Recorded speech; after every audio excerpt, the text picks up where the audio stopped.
অবশেষে ৩ মাসে ৪৪ লক্ষ টাকা ইনকাম করার কথা কেন সামাজিক যোগাযোগ মাধ্যমে শেয়ার করেছিলেন থটস অফ বিল্লাল সে বিষয়টি ক্লিয়ার করেছেন। তিনি একটি পোস্টের মাধ্যমে বলেছেন, আমি ৬ মাসে কোটিপতি হয়েছি।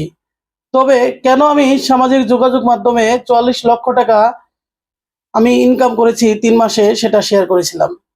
সেই কথাগুলো আমি আপনাদের সামনে তুলে ধরবো। তার আগে বলি কিছু কথা, যে আল্লাহ যখন কাউকে কিছু দেয় তখন কেউ কেড়ে নিতে পারে না। আল্লাহ যখন কারো কাছ থেকে কোনো কিছু ছিনিয়ে নেয় তখন কেউ তা ধরে রাখতে পারে না। সেরকম থটস অফ বিল্লাল ৩ মাসের মধ্যে ৪৪ লাখ টাকা এবং ৬ মাসের মধ্যে কোটিপতি হয়ে যান। সে বিষয়টি তার গ্রামের মানুষগুলো মেনে নিতে পারেনি।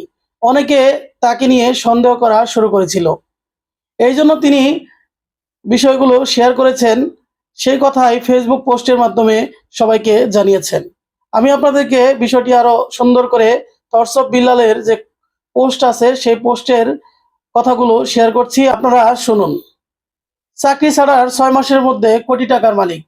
এই ৪৪ লাখ টাকার বিষয়টি আমি গণমাধ্যমে প্রকাশ না করলে অনেক মানুষ আমাকে নিয়ে ষড়যন্ত্র করার চেষ্টা করত।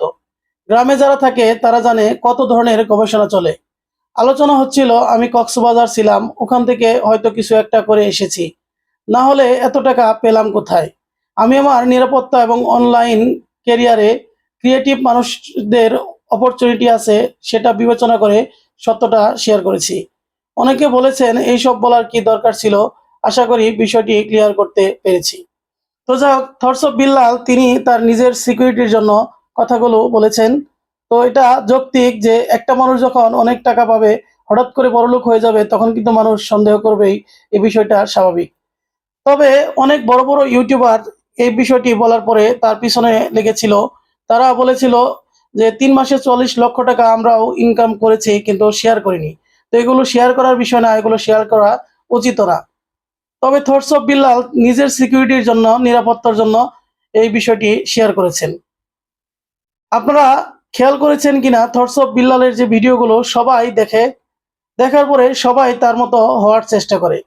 তাকে একজন ইন্সপাইরেশন ব্যক্তি হিসেবে সবাই ফলো করে। তবে থটস অফ বিল্লাল কিন্তু বলেছেন যে আমাকে কপি করে নয়, আপনার জিনিয়াস আপনারা দেখান, আপনাদের মেধা আপনারা প্রকাশ করেন, সেই মেধার মাধ্যমে আপনারা এগিয়ে যান।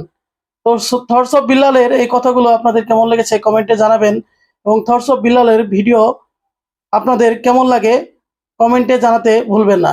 সবাই ভালো থাকুন, সুস্থ থাকুন। দেখা হবে পরবর্তী কোনো ভিডিওতে। আসসালামু আলাইকুম।